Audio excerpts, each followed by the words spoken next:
Big boss Malayalam season 8 നമ്മുടെ Asianet news ഉണ്ടല്ലോ.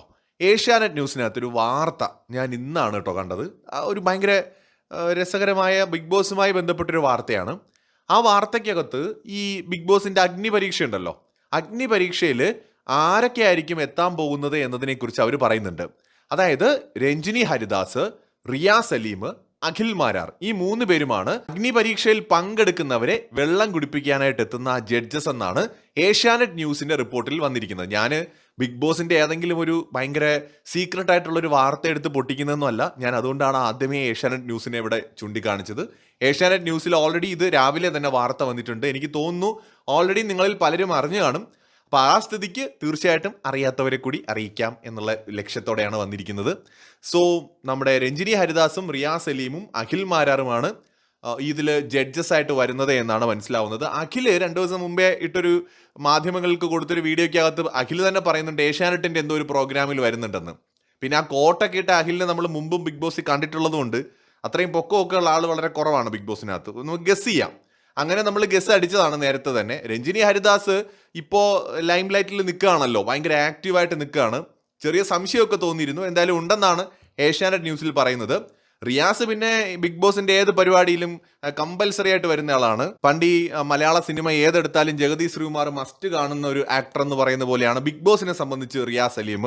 എല്ലാ പരിപാടികളിലും മൂപ്പരുണ്ടാവും, കാരണം ടാലന്റും ഉണ്ട്. ഇങ്ങനെയുള്ള പരിപാടിക്കൊക്കെ പറ്റിയൊരു പുള്ളിയാണല്ലോ. സോ അതുകൊണ്ട് റിയാസ് എന്തായാലും ഈ ഒരു പരിപാടിയിലും ഉണ്ട്. അപ്പോൾ അടുത്തതായിട്ട് ഈ ഒരു നമ്മുടെ ഏഷ്യാനെറ്റിന്റെ ന്യൂസിൽ തന്നെ ഇതിന്റെ ആങ്കറായിട്ട് വരുന്ന ആളിനെ കുറിച്ചും പരാമർശമുണ്ട്. സോ അതിനകത്ത് നമുക്ക് മനസ്സിലാക്കാൻ കഴിയുന്നത് ബിഗ് ബോസിൽ തന്നെ കണ്ടസ്റ്റന്റ് ആയിരുന്ന ഇവിടെ റെനീഷ ഉണ്ടല്ലോ, റെനീഷയാണ് ഇതിൽ അവതാരകയായിട്ട് എത്തുന്നത് എന്നാണ് ഏഷ്യാനെറ്റ് ന്യൂസിൽ പറയുന്നത്. അപ്പോൾ റെനീഷ നമ്മുടെ മുൻ ബിഗ് ബോസ് മത്സരാർത്ഥിയാണ്. സീസൺ 5 2ാം സ്ഥാനം കരസ്ഥമാക്കിയ ആളാണ്, അഖിൽ മാരാർ കപ്പെടുത്ത സീസണിൽ. സോ റെനീഷയും ഇതിൽ ഉണ്ട് എന്നാണ് ഏഷ്യാനെറ്റ് ന്യൂസിൽ കണ്ടത്. ശരിയായിരിക്കാമെന്ന് വിചാരിക്കുന്നു. എന്തായാലും അഗ്നി പരീക്ഷയ്ക്ക് ഇനി ഏതാനും ദിവസങ്ങൾ മാത്രമേ ഉള്ളൂ. സോ ഇവരൊക്കെയാണ് ജഡ്ജസ്, അതുപോലെ അവതാരകയൊക്കെ എങ്കിൽ ഗംഭീരമായിരിക്കുമെന്ന് പ്രതീക്ഷിക്കുന്നു. കാരണം അഖിൽ, റിയാസ് ഓൾറെഡി ഗംഭീര ടാലന്റ് ഉള്ളവരാണ്.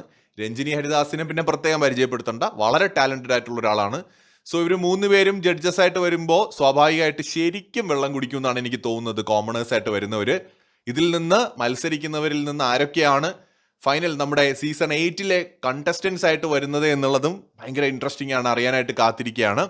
നമുക്ക് നോക്കാം. സീസൺ 8 ഒരു അടിപൊളി സീസൺ ആയിരിക്കട്ടെ. ശരിക്കും മലയാളം ബിഗ് ബോസിന്റെ ഹിസ്റ്ററിയിൽ ഒരു ബെഞ്ച് മാർക്ക് സെറ്റ് ചെയ്യാനായിട്ട് സീസൺ 8 കഴിയട്ടെ എന്ന് ആഗ്രഹിക്കുകയാണ്. കാരണം സീസൺ 4 ഉണ്ടാക്കി വെച്ചിട്ടുള്ള ഒരു ബെഞ്ച് മാർക്ക് ഉണ്ട് പല രംഗങ്ങളിലായിട്ട്. സോ അതിനെ വെല്ലുവിളിക്കാനായിട്ട് പിന്നീട് വന്ന ഒരു സീസണും കഴിഞ്ഞിട്ടില്ല. സോ സീസൺ 4ന്റെയും സീസൺ 1ന്റെയും ആ അപ്രമാദിത്വം എന്നേക്കുമായിട്ട് ഇല്ലാതാക്കിക്കൊണ്ട് ഒരു പുതിയ ഒരു പൊസിഷൻ ക്രിയേറ്റ് ചെയ്യാൻ പറ്റുന്ന ഒരു സീസണായിട്ട് സീസൺ 8 മാറും എന്ന് പ്രതീക്ഷിക്കുന്നു. കൂടുതൽ അപ്ഡേറ്റുകളുമായി വീണ്ടും കാണാം.